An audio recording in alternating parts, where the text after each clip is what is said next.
But as always, let's check some of the highlights of that day.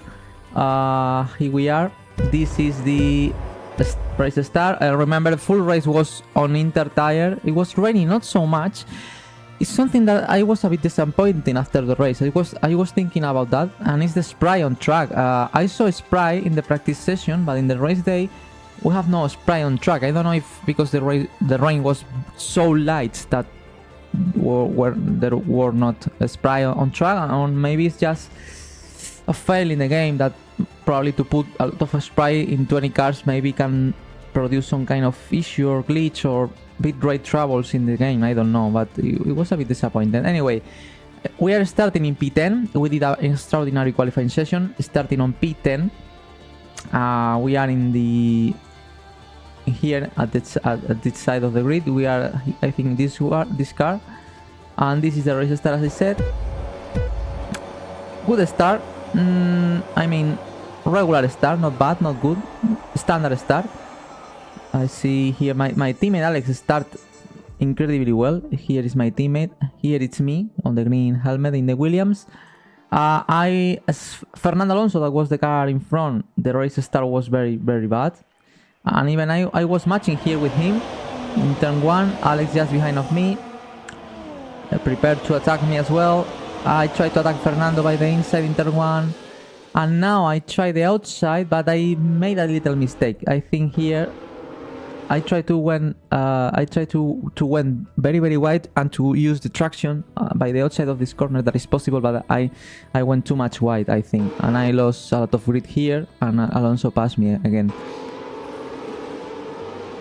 But anyway, I was able to maintain the place, and actually at that moment I was in P10. I was on points finally, as you can see here. But after that, this is lap 6. And as you can see here, I lost the place with my teammate Alex. In these highlights you cannot see, but basically I went wide in turn 4, I think, in the exit of the loop.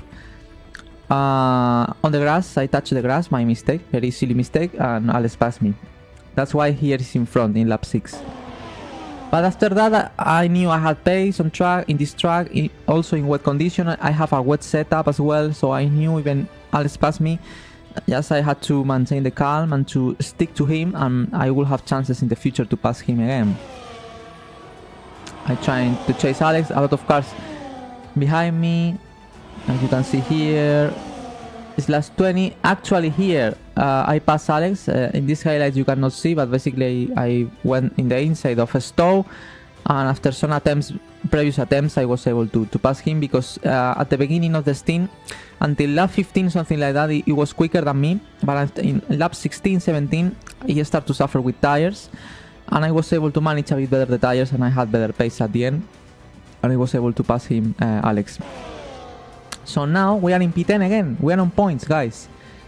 We are on points here. Beautiful slow motion, as you can see. And now I'm chased by Alex, but from this moment, this is the moment I pass him. I think. Okay. I will make, a little mistake here, going wide here, and Alex tried to pass me again. This is the lap where I passed him, lap 20. But in this corner, I was able to maintain the place by the outside, and at that moment I was maintaining the position. Lap 40. Okay, guys, the race was very good at that moment. P10, I was able to wheel a gap of 6 seconds with Alex behind me. P10, I have 1 point in my back. But what happened? This race was starting on Inter tires, and the strategy was to don't stop, because if the race starts on wet conditions, it's not mandatory to do a pit stop, you know, because you can continue with one set of tires until the end of the race. That was the strategy for all drivers, including me. But what happened? In lap 35, 36 of 52, I started to realize that it will not be possible to reach to see the checker flag on the same tires the whole race, because the degradation was very high, especially the rear left. It was some 75% with 15 laps to go, and at that point, if the tires here in the game reach more than 80%, the risk of punch is very high. So I decided to continue, because I saw that anyone was stopping here. So if anyone stops, I have to maintain track position, because the pit lane here you lose a lot of time. It's probably one of the pit lanes where you lose a lot of most time than any other track, you know, because the pit lane is very slow and very long. But in lap 40, some of the cars in front of me, as here you can see, I think it's Alonso and Verstappen, pit. And I didn't realize of it. My engineer didn't tell me nothing about it. So in lap 14 I start to realize I have an Aston Martin and Red Bull behind, and I thought, okay, this car's pit for new Inter tires.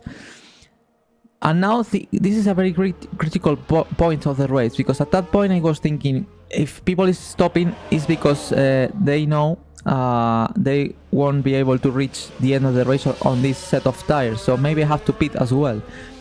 But if I pit and the rest of the cars behind me do not a pit stop, I will lose by my P10, that is points position, something I was trying to achieve since the beginning of the season. So I decided to stay on track, at least cars behind of me, or for example my teammate, decide to pit. In that case, if Alex pit, I will do the same. What happened here? My engineer in any moment tell me Alex was on the pits, or at least he didn't tell me that he had the intentions to pit. Basically, I think my team trying to sabotage me or something like that, because I was the driver in front, and I had to take the decision. And at the end, I decided to pit. Obviously, as everyone did at the end. Everyone did a pit stop, because it was not possible to reach to cover the full race on the same set of tires. And this is lap 45, everyone stopped at that moment, 7 laps to go, and one of the Saubers, Bottas, undercut me, because he pit 4 laps earlier, and the differences between new tires, Inter tires, and the old was about 4 seconds per lap. I mean, it's huge. But fortunately, I have much more pace than the Sauber, pitting behind is Alex, behind of me, that at that point, pitting 1 lap earlier than me, he was able to gain 4 seconds to me. So all the 6 seconds gap I will during the whole race to Alex, he was reduced to 2. That means if I would stop 2 laps later than Alex, I will lose the position with Alex. So it will be a massive mistake for me, but it was not the case. And as I said, in that moment, on new tires now I have much more pace than the Sauber, and I passed him in stall. This is the same pass that I did to Alex before. Let's say easy. I had much more pace than him, and at that moment, until the end, I was in P10 again, points position, something I was dreaming the whole season. In Canada I have it. I had that 6th place. I lost it by my mistake, and this time finally we reached our first point of the season. Super happy, guys, super happy. Very solid race, no mistakes. Well, little mistake, but I solved it. Fantastic, super happy. Later on, let's check the standings and to see where we are now. Finally, as always, now move on to this weekend, and this is Hungary. Okay, Hungary is a circuit that I cannot say that it's one of my favorites. It's not a track that I enjoyed so much driving. It's not of the worst, also for me. But for some reason, in almost every game, in previous games, I always was very competitive since long time, since the F1 2011, something like that. I was extremely competitive on this track, and I have the same here. Last year was a very chaotic race with safety cars, with red flags. I had chances to be on points, but I lost it for bad decisions. But this year, with the new evolutions of the car, I feel very confident we can score points again here. And let's analyze the track as always. Hungaroring, as you can see in the layout, is a much different track in comparison to Silverstone. It's a much slower track, much more slow corners and medium speed corners. There is a high speed section, but obviously in general, as you can see, it's a track where you need downforce and mechanical grip. As it's not like Monaco, but it's probably one of the tracks that is more similar to Monaco in that regard. The lap starts here. This is the speed trap. Very important to exit very well in the corner and start in the lap to reach maximum speed possible. First braking. I love this corner, guys, because it's a corner where it's very slow, but there is camber. You know, there is a camber in the inside, and the outside part of the corner is very wide. You can brake very late to take a lot of risks, and you can play with the lines of the corner. You can even to start a bit more wide or open and then closing the line, or through the car to the inside at the starting point of the braking and to get a better exit at the end. I like so much this corner. Also turn 2, I love it because you can take a bit more outside line and closing up here at the end, or an inside line at the beginning, maintaining the inside and going wide open and opening the line at the end. I think if you do it well in both cases, you will gain time. But this corner is about to stick on the track, to put the foot on the throttle in the right moment, to accelerate, because this corner is flat out. And we go to turn 4, which is a very complex corner. Turn 4, we're starting here. The sector 2 is almost blind. If you are playing in the onboard, let's say in the cockpit camera, it's difficult to see the apex because this is an uphill, and it's difficult to match or to place the car in the right point every lap. Difficult, but at the same time it's a very high speed corner and it's very nice to take. Here there is a rain-off area of asphalt, but it's the grip is very poor, so you have to take care as well. Turn 5 is very long corner to the right side. It's about to maintain the car on track and to open the lane at the end. You can use here the little curve you have. Be careful because the grass is close here. If you touch the grass, you go to the wall here. The slow chicane of 6 and 7, that is beautiful chicane. Be careful with the curves, they are so much high, and if you attack too much the curves, you can unstabilize the car and to have troubles. And here is very important to match and to nail all this section perfect to do a good lap, because at this point there is no rest. I mean, left and right, the chicane, very short straight line. Turn 8, that is left hander in 4th gear, move on to the outside, taking the inside of turn 9, right hander, maintaining the throttle, the gas at medium level, accelerating to take full speed turn 10, and once again lifting a bit to take turn 11, which is the last corner of the sector 2 when we start the sector 3. In this section you need very good downforce, and also don't stretch so much the tires because you will need them at the end of the sector 3, which is turn 12. I like so much this corner as well because you have a big curve that you can use here to take the inside line, move to the outside to take turn 13. That is very slow, and the apex is very late, and the exit is so at the end that sometimes it's about a patient game. You know, you have to be patient with the throttle here. It's very easy to span, sliding the rears, because here the tires are very hot. You have to be very careful at the exit of this one to avoid wheel spin. And to take the final corner, super important. You have the wall here, which is the pit entry as well.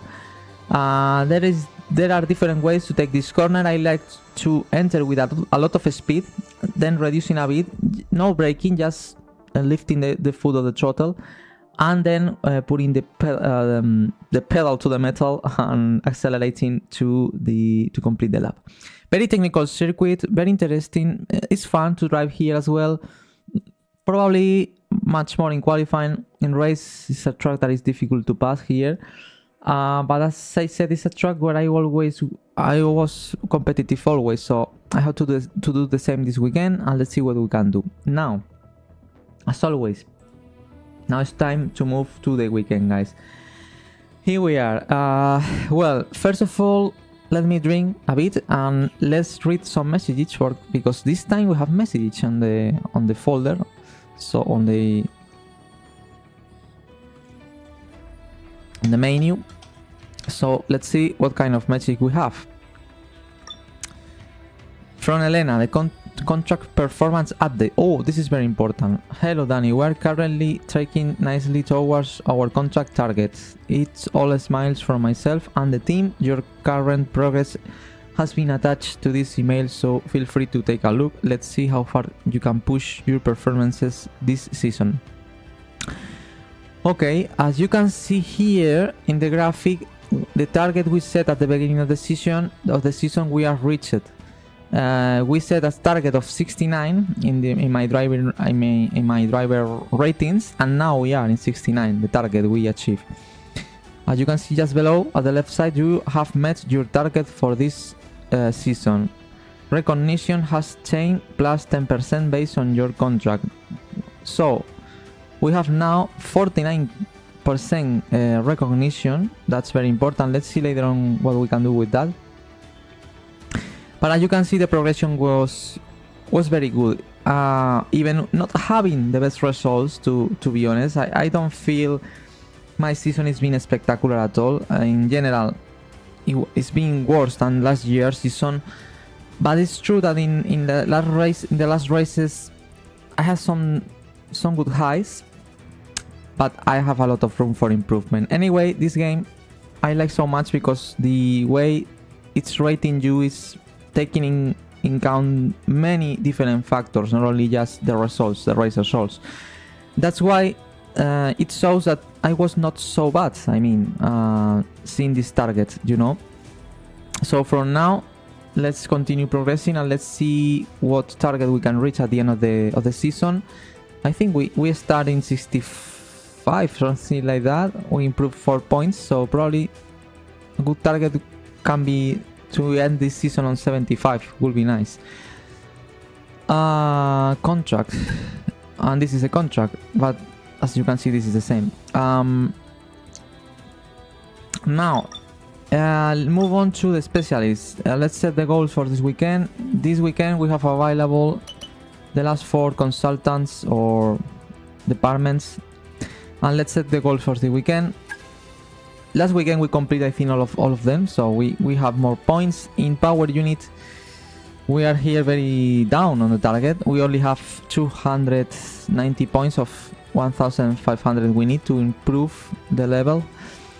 Goals available: achieve 3 purple sectors during a race weekend, something almost impossible, or reach at a speed of 310.60 kilometers per hour during the weekend. This is, I think, easier. Let's put this one in material fabrication planner. We are in level 1. We have now 200 points of the 1500 we need. Goal available: stress test any tires to above 32% wear during the weekend. I think it's easy, especially in race. Or perform 300 gear shifts during a single session. Whoa, I think it's easy as well. Let's do this one, the shifts, the 300 gear shifts. In quality assurance tester, we are in level 1. We have 320 points to reach level 2 for the level 2 of the 1500 we need. Goal available: complete any 2 sessions without using a flashback. I don't use flashbacks. Live and coast for 30 seconds or more during a race weekend. Let's use this one that is basically done because I don't use flashbacks. And finally, the strategy analyst. We are close to reach level 1. We only need 90 points. Goal available: complete race strategy practice program on 2 different tire types, or complete 1 practice program during a race weekend. Let's do the easy one. And it is very interesting because if we reach level 1, our points rewards will increase 30% every time we will complete a program. So that's very nice. I think this weekend we can do it. Okay, that's that. Let's set as a primary specialist. This one, this is that is probably the power unit consultant is the department where we need more points. Driver details. This is the contract we were talking about before. We are above the target. That's very nice. That means we have 49 recognition. This is, to be honest, I don't know how it works exactly. I'm not sure. I don't know in what position I am in comparison to Alex, because I think Alex is ahead of me. So yeah, I think I don't know how it works exactly. Someone has some idea what that means about the first R&D secret upgrade, the simultaneous upgrades.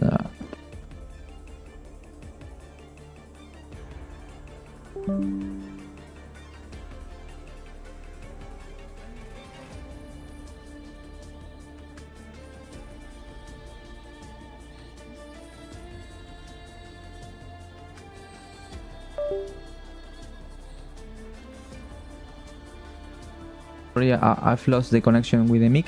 It's everything okay? I understand. I unlock these 3 perks. I understand. I think I understand now. If I keep chasing, I keep progressing in the percentage, I will unlock the next upgrades. Okay, I think I understand now. Okay, so move on. I still losing with Alex. First time this season, I think, in Silverstone, in the British Grand Prix. I think it's the first time that I beat Alex in qualifying and race in both sessions. So let's see if we can continue the progression, because we are far away. 3-9 we are losing in qualifying and race head to head. So let's see if from now we can start to recover ground, you know. And this is very nice to see. The driver rating graphs, how I am evolving in ratings. As always, in experience, the yellow line, the line that is at the below. As you can see, I'm completing most of the races. The last race was complete as well, full race complete. That's why it's increasing so much the line in experience. The blue line is the racecraft. That means affected by overtakes and your finish position compared to starting position. In the last race I started 10, I finished 10. I did some overtakes, so I increased a bit the racecraft. The orange is the awareness. That means gained through clean races but reduced by collisions, off-track moments and DNFs. In that case, I have no collisions, I have no penalties, I had a very clean race, so that's why the awareness is increasing. After all the penalties I receive in Canada and the collisions I have in Monaco, that's why my awareness down below a bit. But from these 2 races onwards, I keep recovering awareness. The green line is the pace that reflects speed in qualifying and margin to fastest lap in race.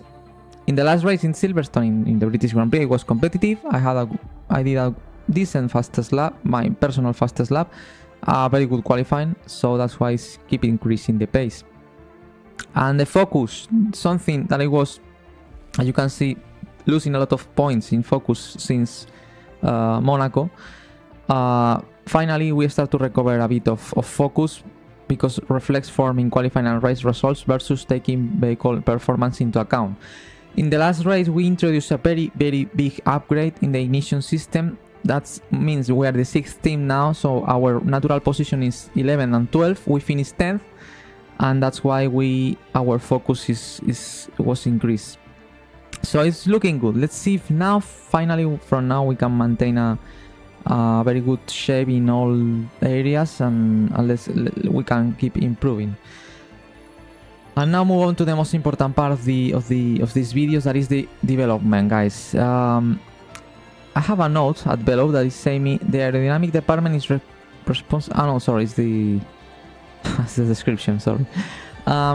Okay, last week we did not spend points in developing the car. That means we have a lot of points today, this weekend. 1088 points for this weekend. Actually, we have from our side this durability improvement. Why I'm improving this motor generator unit heat? Because that unlocks the only component I want to improve in durability. That is the I think the AQ. Well, I will tell you later on. Basically something that I need to improve in that regard. And Alex, sorry, this is not. Alex have two upgrades on the way. One with my major impact, that is the weight distribution, that can help us a lot. I think it will be before this Grand Prix. Let's see if it works. Anti-wear roll dampers. So what we're gonna do, because these upgrades are set to be fit Monday 15 July or 17 July, just before the Grand Prix. So let's advance time and let's see if we can reach these upgrades or not. Let's see. Okay, perfect. All the new parts have been fabricated and we're going to have them with us for the next Grand Prix. Perfect. We have one of them complete. Let's see the next one. Wow, perfect. both upgrades were fit in the car, so I think we will have a very good improvement this weekend as well. Let's see. Okay, now it's time to know in what we can do with these points.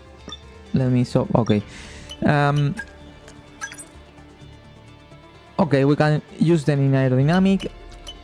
I think I will use. This is something I would like to improve. I was trying to improve in the previous week, but we had no points enough. And this is very interesting because it's about downforce and it's a major upgrade. It's from downforce. It's the front wing and plates improvement, and I think this is the place where I want to improve. Probably aerodynamic is the department where we have more room for improvement, because in power unit and we are very strong. In chassis we have actually two very good upgrades. This one is one of them, thanks to Alex that developed this upgrade, and the other one was, I think, this one. That is a major upgrade that basically the energy store cells can be positioned lower, which lowers the vehicle overall center of mass. That's very important, probably because in Hungary is a circuit where you need a very good chassis. So this is a very important upgrade for us. So well done, Alex. And in power unit we can improve the stators. That is a minor upgrade that can help us in harvesting more energy in the braking for the electrical power, or the AQ that can improve our fuel efficiency. That is very important also for the fuel consumption, so that should be interesting to develop as well. And in durability, as I said before, I'm developing the MUH because that unlocks the energy store improved materials. Why I want to unlock that part of the durability improvement? Because probably it's the only unit or the only piece of the power unit that will be on troubles at the end of the season, and probably I will have to penalize if I do not improve the durability of that piece. So, but to improve the durability of that piece, I have to improve first the MUH to unlock the possibility to upgrade the durability of this piece of the power unit. So that's why I'm developing the MUH. So what I'm gonna do, guys, as I said, is to spend points on this upgrade. We have two options, a standard evolution and to have this front wing after the Italian Grand Prix. We have 4 Grand Prix before, or try to rush and to receive this upgrade before the Dutch Grand Prix. So I think we have to take risks, because obviously if we have the chance to have this win for Sambora, for Imola, will be nice. So let's go for it. And only we have now 489 points, and to be honest, I think I will spend some of these points into improve the stators, because this is very important. Basically because if I develop the stators, I will be able to have, me and Alex, more energy during the lap, and in this game to have a good battery is extremely important for race, for defending in race, for qualifying as well. So I will develop this upgrade. I won't rush because we have no benefit from it. It will be before the Belgian Grand Prix anyway. So let's do a standard evolution, and this is what I'm gonna do. No more points to improve, nothing else. So, but we have another major upgrade on the way in the front wing. So the evolution is being fantastic, guys. This is gonna be interesting. Let's see now where we are, because actually we are the 16th, and now we have a lot of upgrades on the way, as you can see here. Alex also have a major upgrade in turbo durability. That will be nice. And this is the progress history. As you can see, we did a big step in the previous Grand Prix, but now let's see if other teams has done a new step or not, and we have also to calculate where we are with this new upgrade in the chassis that here in this graph is not represented, but later on it will be represented. So the last thing we have to do, as always, for practice 1 and 2, you know that I'm using the number 1 unit. In that way I can save wear from the number 2 unit. So let's put for this session and the practice 2 the all components. The heat is 75, it's on the limit now.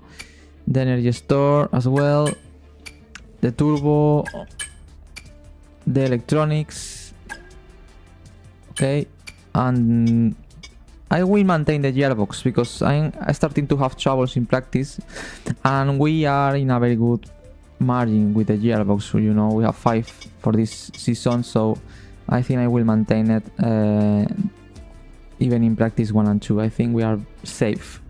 So tire allocation, guys. Okay, I assume we have to try to predict the weather because we don't know actually the weather for the weekend. Let's assume that it will be on dry. Normally in Hungary we have sun, we have races on dry conditions, but maybe we have rain. Anyway, this track is a track that here we will have the softer tires, the C3, C4 and C5. That means in this track you need the fastest tire possible in qualifying. I mean, the soft is absolutely mandatory for qualifying. Most you have, more chances you will have in qualifying to be at front.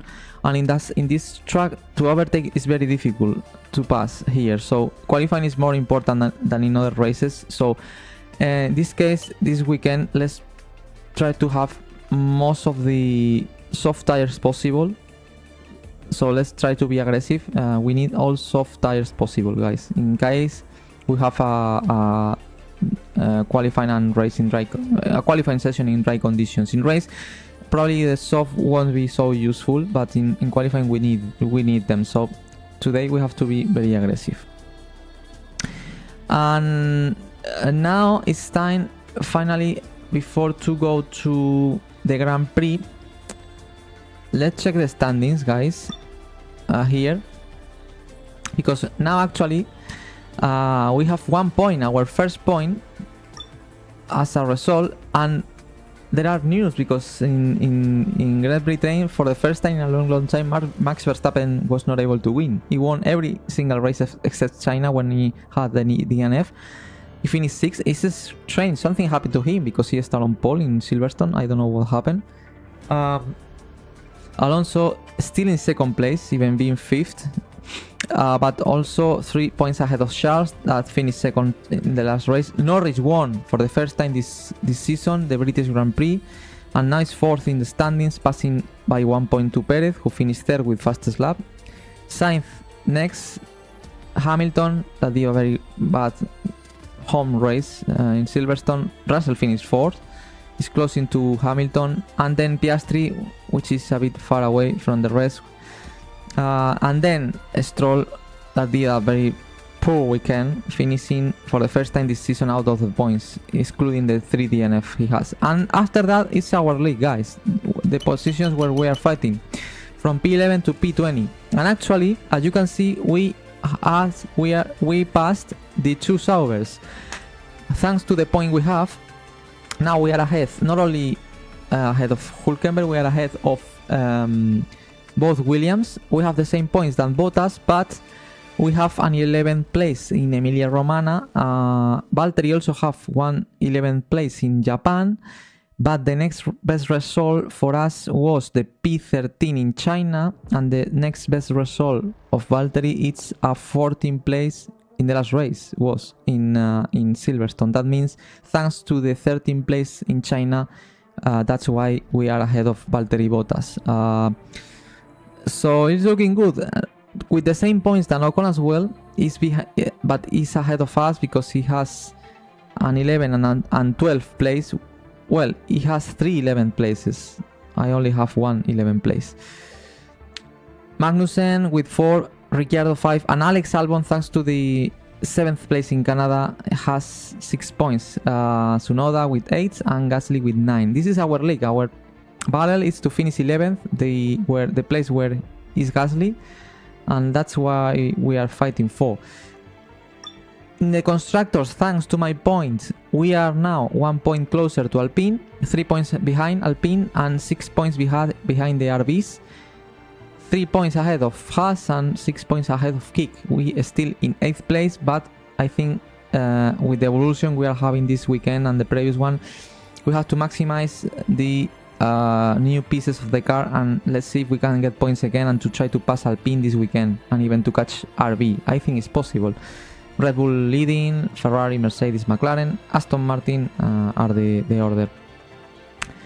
And the stats, well, this is the stats for the moment. Average finish on grid now is the same, 16th place, is not so good. 6,609 kilometers driven, 1 fastest lap, and 1,078 laps driven. Now it's time to move to the Grand Prix, guys. It's time. Let's go to the race weekend. Okay, the tire allocation is right.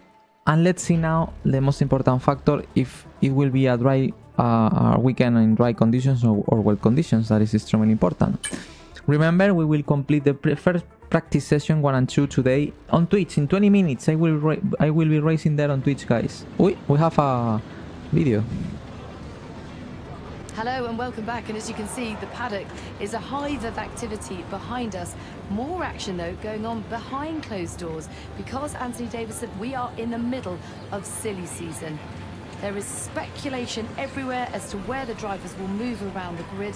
Tell me from a driver's perspective, just how distracting is this? It is a distraction, and it has been up until this point in the season, especially when you're outside of the car. But once that helmet goes on and the visor's down, it's back to business as usual, and that's when you see it all melt away. You're in the car doing what you do best.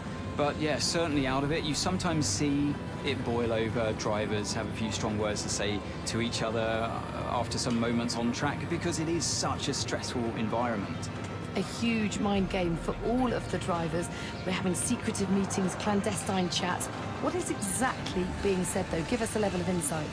So if you're not performing, obviously, you know, we're in a very brutal world in Formula One where the driver's data is there on show for inside your team for all to see, and you're constantly being compared against your teammate. There's nowhere to hide. And if you're not performing, then your team boss might be looking elsewhere and might not be telling you the full story. So sometimes you seek news from elsewhere in the paddock, even from the media. They might be telling you what's really going on with inside your team, and that's very uncomfortable. And then on the flip side, if you're having a great season, you might be the one having secretive talks with other teams that are performing better than your own team. Okay, well, we're nearly out of time, so I'm going to send you to the commentary box, and we're going to get ready for today's Grand Prix. Wow, very nice. Looks like I'm watching Sky Sports F1. Nice talk about the silly season. Fortunately, we are safe. We are in the target, so our seat is safe for this season in Williams, and that's fantastic. Let's see what kind of weekend we have ahead of us here in Hungary. Hungaroring. Interesting track. Qualifying will be absolutely crucial, guys. Qualifying will be more than 50% of the weekend, guys. So let's see.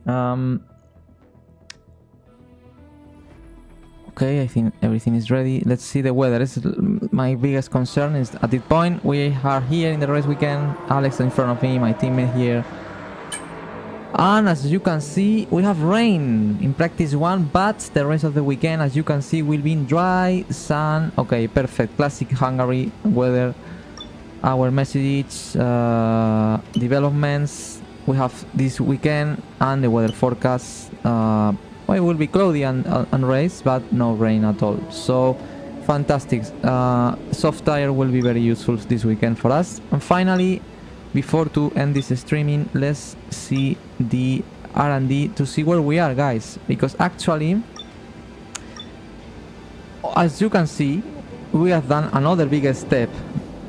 Haas, Sauber and Alpine also has they are improved the car, but actually thanks to our new major upgrade, wow, Definitely we are the 6th team now at this point of the season.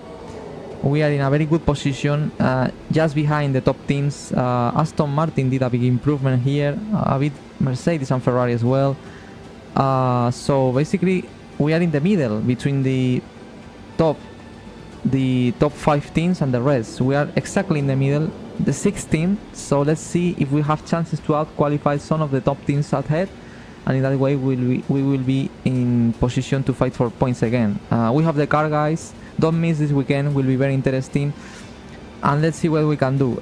Everything is ready now, and now it's time to start the practice session. That will be interesting with the rain. We will have to wait a bit more in the garage, maybe. Let's see. In 60 minutes, we're on Twitch. This is where you have to watch the practice session, guys. Don't forget to follow me there, and also to subscribe to YouTube, to this YouTube channel. Remember, we are trying to reach this number, 1000 subscribers, guys. Super important for the future of the channel. Can we reach this number in the future? Let's see. Nothing more to say for the moment, guys. Now move on to the weekend in Hungarian on Twitch. See you there in 15 minutes. Thanks for watching. Thanks for your support.